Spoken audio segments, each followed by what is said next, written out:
Hello friends, welcome to my YouTube channel. दोस्तों, कैसे हैं आप सभी? आशा करते हैं आप सभी अच्छे होंगे। आज के दोस्तों सेशन में हम लोग बात करने वाले हैं संधि, यानी हम लोग पढ़ने वाले हैं दोस्तों संधि। संधि किसे कहते हैं, संधि कितने प्रकार के होते हैं, इस टॉपिकों पर हम लोग बात करने का प्रयास करेंगे दोस्तों।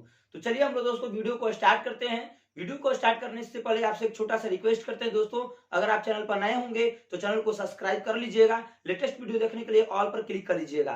दोस्तों, आज हम लोग पढ़ने का प्रयास करेंगे संधि। तो संधि पहले समझेंगे कि संधि किसे कहते हैं और ये कितने प्रकार के होते हैं। तो चलिए देखिए दोस्तों, संधि किसे कहते हैं, ध्यान समझिएगा। संधि किसे कहते हैं, कह रहा है कि दो वर्णों के आपस में मिलने से जो विकार उत्पन्न होता है उसे हम क्या कहते हैं दोस्तों, संधि कहते हैं। यानी जब दो वर्णों को आपस में मिलने से जब विकार उत्पन्न होगा, यानी उसमें कोई ना कोई विकार उत्पन्न हो जाएगा, तो उसे हम क्या कहेंगे दोस्तों, संधि कहेंगे। क्या कहेंगे, संधि कहेंगे। विकार का मतलब क्या होता है ये समझने का पहले प्रयास कीजिए। विकार का मतलब होता है दोस्तों, दो वर्णों को मिलाने से, दो वर्णों के है ना होने वाले परिवर्तन, यानी दो वर्णों के मिलाने से होने वाले जो परिवर्तन होता है उसी को हम लोग क्या कहते हैं, विकार कहते हैं। यानी विकार का मतलब जब दो वर्ण आपस में मिलेगा और एक नया वर्ण बनता है, तो नए वर्ण को ही हम लोग क्या कहते हैं दोस्तों, विकार कहते हैं। जैसे अ प्लस अ रहेगा तो दोनों मिलकर क्या बनता है, आ। यानी यहाँ पर देख सकते हैं अ अगर प्लस अ रहे तो दोनों मिलकर क्या बनता है दोस्तों, आ। तो ये क्या हुआ, विकार उत्पन्न हो गया। यानी ये अ है, ये भी अ है, लेकिन दोनों को मिला दिया गया तो क्या बना, दीर्घ हो गया। यह अर्थात आ बन गया। अर्थात जब आ बन गया तो दीर्घ के उच्चारण जब करेंगे हम लोग तो सर दोस्तों दुगुना समय लगाना पड़ता है। दुगुना समय मैंने दीर्घ स्वरवर्ण में पढ़ा दिए है, यानी दुगुना समय लगाना पड़ता है। तो दुगुना समय जो भी लगा तो उसी में विकार उत्पन्न हुआ। विकार का मतलब क्या होता है, दो वर्णों में होने वाले परिवर्तन। दो वर्णों में जब आपस में परिवर्तन होगा, यानी कुछ न कुछ परिवर्तन होगा, जैसे अ प्लस आ बराबर आ बना, तो ये क्या हुआ दोस्तों, वर्णों में परिवर्तन हुआ, तो इसी को हम क्या कहेंगे, विकार कहेंगे। क्लियर है? यहाँ पर ध्यान समझिएगा, कर संधि। संधि जो होता है दोस्तों संस्कृत का एक शब्द होता है। ये भी समझने का प्रयास कीजिए कि जो संधि शब्द होता है दोस्तों वो संस्कृत का एक शब्द होता है। यहां तक दोस्तों उम्मीद करते हैं आपको मेरी बात समझ में आ गई होगी। अब देखिए ध्यान से समझने का प्रयास कीजिए। जैसे यहाँ पर दे रखिए, जैसे में वस्त्र प्लस आलय। वस्त्र का मतलब होता है दोस्तों क्या, कपड़ा। क्या होता है, कपड़ा। और आलय का मतलब क्या होता है दोस्तों, घर। यानी कपड़ा का जब घर होगा तो उसे हम वस्त्रालय कहेंगे। ध्यान से समझिएगा इसका संधि विच्छेद कैसे करेंगे। देखिए त्र में दोस्तों क्या छिपा है, तो त्र में अ छिपा है। त्र में क्या है, त्र बोल लेते हैं तो उसमें अ हमेशा स्वरवर्ण छिपा है। और इधर क्या है दोस्तों, तो आ है। तो अ और प्लस आ को मिलने से क्या बनेगा, तो आ बन जाएगा। तो हो जाएगा क्या दोस्तों, व स आय त्र है, तो त्र में से अ जब निकाल दीजिएगा तो आधा त्र बच जाएगा ना। आधा त्र में आ जोड़ दीजिएगा तो हो जाएगा त्रालय, यानी हो जाएगा वस्त्रालय। वस्त्रालय का मतलब होता है जहां पर वस्त्र का घर हो, वहां पर हम उसे कहते हैं वस्त्रालय। ठीक है, क्लियर होंगे। अब यहाँ पर देखिए कवि बोल रहा है कि कवि प्लस इंद्र। तो देखिए दोस्तों इसमें भी ई है और इसमें भी ई है, दोनों ई मिलेगा तो क्या बनेगा, एक बड़ी ई बन जाएगा। एक बड़ी ई बन जाएगा। तो दोनों ई जब मिला तो बड़ी ई बना। ये क है तो क लिख देंगे। आई दोस्तों वी है, वी में से ई निकाल दिए तो क्या बना, आधा व बच गया। आधा व प्लस ये वाला दोनों मिलने से बना ई बड़ी ई, और नंद्र प्लस नंद्र, ऐसे लिख लेंगे एक बार। समझने के लिए दोस्तों मैंने लिखी है। अब ई का मात्रा इसमें व में जोड़िएगा तो बड़ी हो जाएगा, तो हो जाएगा कविन्द्र, कविन्द्र। क्लियर है दोस्तों? उम्मीद करते हैं आप लोग मेरी बात को समझ रहे होंगे। उसी तरह से यहाँ पर दोस्तों ऊ है, तो ऊ प्लस ऊ को मिलने से क्या होगा, बड़ा ऊ। क्या होगा, बड़ा ऊ हो जाएगा। क्या हो जाएगा, बड़ा ऊ हो जाएगा। तो लिखेंगे क्या दोस्तों, भानु प्लस उदय हो जाएगा भानुदय। उम्मीद करते हैं दोस्तों आप लोग मेरी बात को समझ रहे हो। इसी तरह से महा प्लस इंद्र, आ है प्लस ई है, दोस्तों को मिलने से दोस्तों ए बनेगा। आ प्लस ई के मिलने से ए बनता है तो हो जाएगा महेंद्र। क्लियर है दोस्तों? उम्मीद करते हैं आप लोग यहां तक समझ गए होंगे। ठीक है, अब दोस्तों समझ रहे हैं कि संधि के भेद होते हैं। यानी संधि के कितने भेद होते हैं दोस्तों, तो तीन भेद होते हैं। संधि के तीन भेद होते हैं। कौन कौन, तो देखिए ध्यान समझिए। स्वर संधि, दूसरा व्यंजन संधि, तीसरा दोस्तों विसर्ग संधि। यानी पहला होता है स्वर संधि, दूसरा होता है व्यंजन संधि, तीसरा होता है विसर्ग संधि। अब हम लोग समझने का प्रयास करेंगे स्वर संधि किसे कहते हैं। तो ध्यान समझिएगा, स्वर संधि।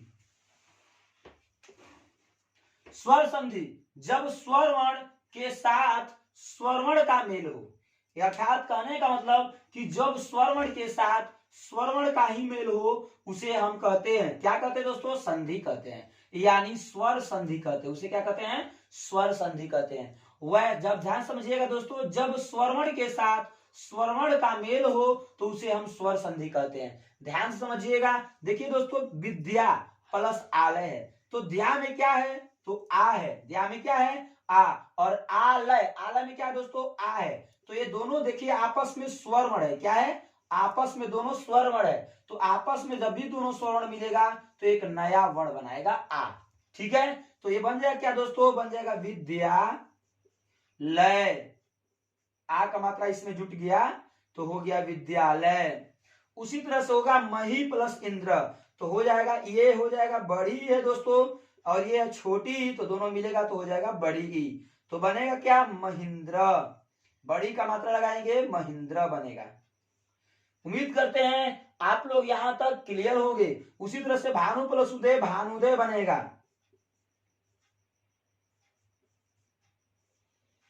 देव प्लस आलय, देव प्लस आलय क्या बनेगा दोस्तों, देवालय। यानी इसमें क्या है, अ है और इसमें क्या है, आ है, दोनों मिलेगा तो क्या बनेगा, आ बन जाएगा। तो हो जाएगा दे वा, देखिए वह है तो वह में से अ जब निकाले तो आधा वह बच गया, तो आधा वह में आ जोड़ दीजिएगा तो वाह लय, देवालय। यानी देव का मतलब दोस्तों भगवान होता है, आलय का मतलब दोस्तों घर होता है। जहां पर भगवान का घर होता है उसे हम क्या बोलते हैं, देवालय बोलते हैं। ठीक है, क्लियर। उम्मीद करते हैं दोस्तों आप लोग मेरी बात को समझ गए होंगे। अब हम लोग समझने का प्रयास करेंगे दोस्तों स्वर संधि के कितने प्रकार होते हैं। तो देखिए हम लोग समझने वाले हैं स्वर संधि। तो स्वर संधि के मैंने 5 भेद को बताया है, यानी स्वर संधि के मुख्यतः 5 भेद होते हैं दोस्तों। कौन कौन से होते हैं, ध्यान से समझने का प्रयास कीजिएगा। पहला होता है दोस्तों दीर्घ स्वर संधि या दीर्घ संधि, ठीक है। दूसरा होता है गुण संधि या गुण स्वर संधि, ठीक। तीसरा होता है दोस्तों वृद्धि संधि। चौथा होता है यण संधि, ठीक है। चौथा होता है यण संधि, या आप इसे यण संधि को यण स्वर संधि भी बोल सकते हैं। वृद्धि संधि को भी वृद्धि स्वर संधि बोल सकते हैं। क्यों, क्योंकि दोस्तों ये स्वर संधि के ही प्रकार हैं, इसलिए स्वर आपको बोलना बहुत ही अति आवश्यक होता है, ठीक है। स्वर संधि के प्रकार है तो आप स्वर संधि को बोलना अति आवश्यक समझिएगा। उसी तरह से 5वां है अयाधि स्वर संधि या अयाधि संधि, क्लियर। अब ध्यान समझिएगा दोस्तों कि हम लोग पहले समझेंगे कि दीर्घ स्वर संधि जो है या दीर्घ संधि है उसे किसे कहते हैं। तो आइए हम समझते हैं इधर दीर्घ स्वर संधि। तो कह रहा है, देखिए दोस्तों ध्यान समझिएगा, कह रहा यदि अ ई उ री और ली, ध्यान समझिएगा, बोल रहा है कि अ ई उ री ली के बाद यदि कोई स्वर वर्ण आए या हो तो दोनों मिलकर दीर्घ संधि होता है, यानी दोनों मिलकर दीर्घ हो जाता है। फिर से समझिए, यदि अ ई उ री ली के बाद यदि स्वर वर्ण हो तो दोनों मिलकर दीर्घ हो जाता है, उसे हम क्या कहते हैं, दीर्घ संधि कहते हैं। उसे क्या कहते हैं दोस्तों, दीर्घ संधि कहते हैं। दीर्घ संधि में दोस्तों ध्यान समझिएगा, जैसे सजातीय स्वर्ण को मैंने लिया है, सजातीय स्वर्ण को बढ़िया से समझने का प्रयास कीजिएगा। अ और अ को मिलाइएगा तो क्या बनेगा, आ बनेगा। अ प्लस आ मिलाइएगा तो क्या बनेगा दोस्तों, आ बनेगा। अगर पहले आ प्लस अ को मिलाइएगा तो क्या बनेगा, आ और प्लस आ को मिलाइएगा तो क्या बनेगा दोस्तों, आ। अब इसका एग्जाम्पल इधर देखिए, धन प्लस आर्थी। धन का मतलब दोस्तों क्या होता है, धन दौलत जो होता है, शोहरत है ना, और अर्थी का मतलब चाहने वाला। यानी यहाँ पर दोस्तों न में क्या छिपा है, अ छिपा है, और यहाँ पर अ है, ये है अर्थी में। दोनों का संयोग हो गया तो क्या बनाएगा, आ बनाएगा। क्या बनाएगा, आ बनाएगा।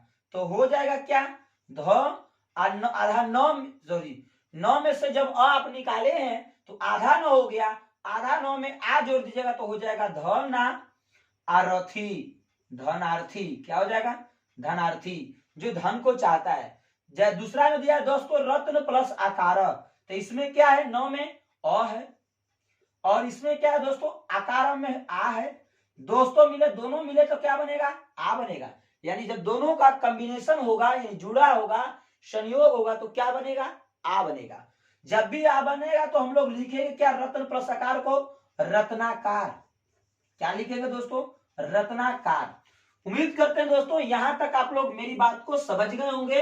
अब थोड़ा इधर ध्यान से समझिएगा। ई वाले सजातीय वर्ण में ई, अगर ई और ई आए तो बड़ी ई, बड़ी ई और छोटी ई आए तो भी बड़ी ई, छोटी ई और बड़ी ई आए तो भी बड़ी, और बड़ी ई और बड़ी ई आए तो भी बड़ी। जैसे कवि प्लस ईश्वर, कवि प्लस ईश्वर। देखिए दोस्तों वी में क्या है? बड़ी ई है। क्या है? बड़ी ई। और यहाँ पर ईश्वर में क्या है? बड़ी ई। दोनों आपस में मिलेगा तो क्या बनाएगा दोस्तों? बड़ी ई बना लेगा। तो क्या होगा? तो हो जाएगा कविश्वर। क्या होगा? कविश्वर हो जाएगा। क्या हो जाएगा दोस्तों? कविश्वर हो जाएगा। क्लियर? यहां तक उम्मीद करते हैं दोस्तों आप लोग मेरी बात को समझ रहे होंगे। यहाँ पे देखिए रवि प्लस इंद्र है, तो कैसे लिखिएगा? हो जाएगा, इसमें क्या है दोस्तों? ई है, छोटी ई। इसमें क्या है? छोटी है। दोनों आपस में मिला तो क्या बना? बड़ी ई। तो हो जाएगा रवि नद्र, रविंद्र। यानी इसका हो जाएगा रवि प्लस इंद्र को रविंद्र। क्लियर है दोस्तों? उसी तरह से समान स्वर में हम लोग देखेंगे, छोटा ऊ मिलेगा तो बड़ा ऊ, छोटा बड़ा ऊ प्लस छोटा ऊ मिलेगा तो बड़ा ऊ, छोटा ऊ प्लस बड़ा ऊ मिलेगा तो भी बड़ा ऊ, और बड़ा ऊ मिलेगा तो भी बड़ा ऊ। क्लियर? तो भी बड़ा ऊ होगा। जैसे में दोस्तों लघु प्लस उर्मी, यहाँ पर घू में क्या है? छोटा ऊ, यहाँ पर उर्मी में क्या है? छोटा ऊ। दोनों मिलेगा तो क्या बनेगा? बड़ा ऊ बनेगा। तो हो जाएगा क्या दोस्तों? लघु बड़ा घू, है ना? उर्मी है तो उर्मी को लिख देंगे लघु उर्मी। भानु प्लस उदय है तो यहाँ पर क्या है दोस्तों? बड़ा ऊ है। यहाँ पर दोस्तों क्या है? छोटा ऊ है।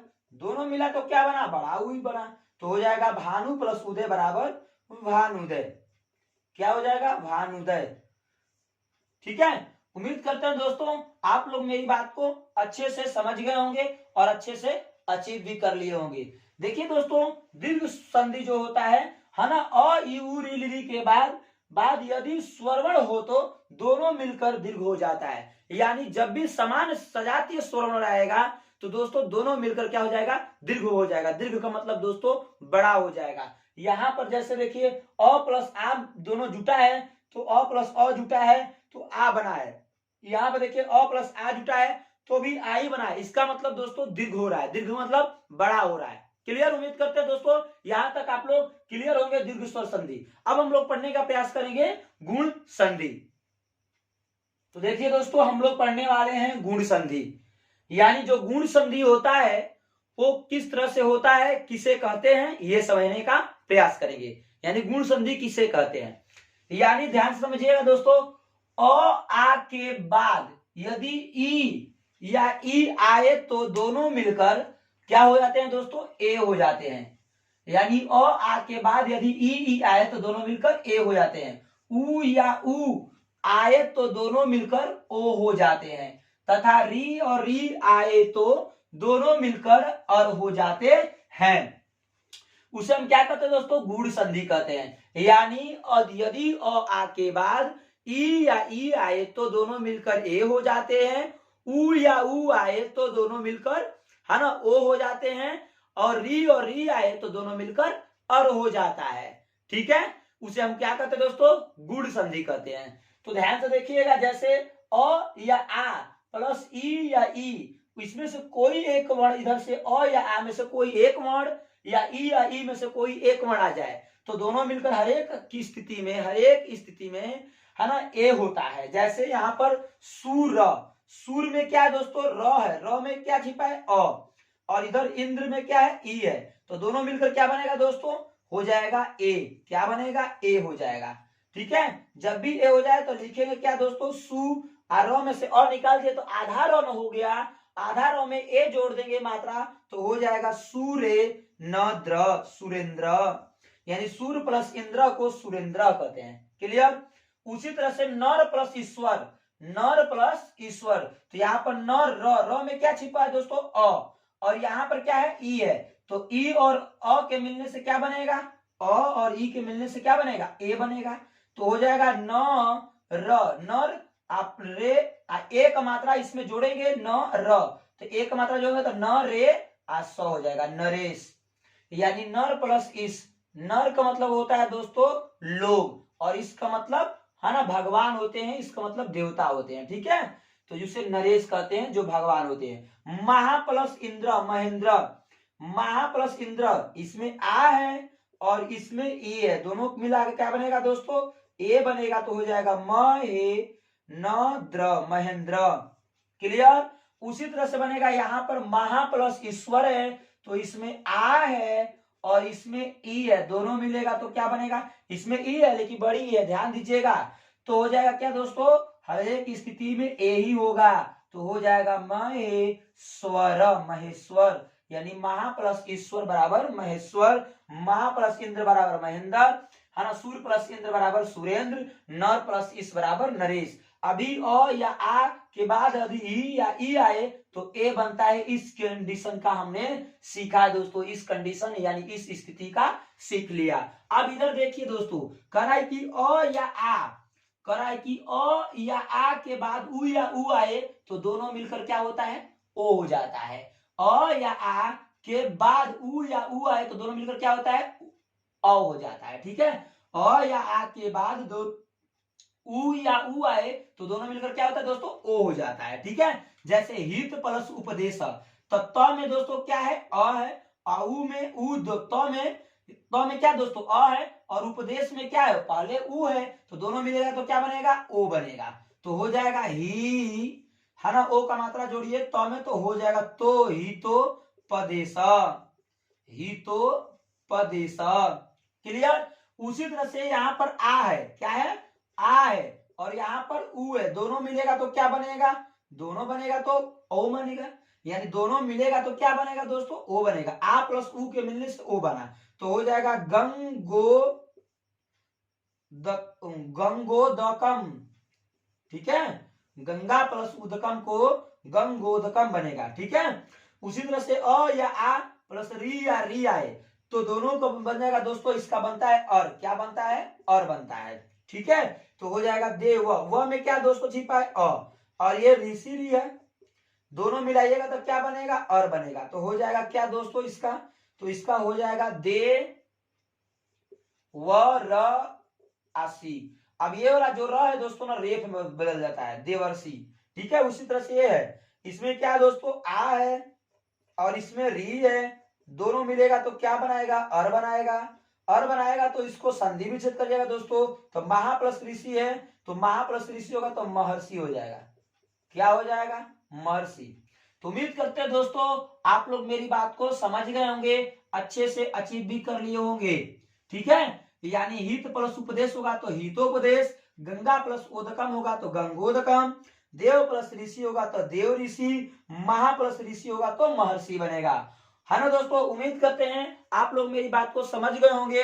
मेरी बात समझ में आती है दोस्तों तो एक प्यारा सा लाइक करिए, चैनल को सब्सक्राइब करिए, लेटेस्ट वीडियो देखने के लिए दोस्तों ऑल पर क्लिक कीजिए। हम लोग मिलेंगे दोस्तों, संधि पढ़ेंगे, वृद्धि संधि और वृद्धि यण संधि, अयादि संधि पार्ट 2 वाले वीडियो में। तो जय हिंद दोस्तों, एक बार सभी लोग थम्स अप कर दीजिए। Thanks for watching.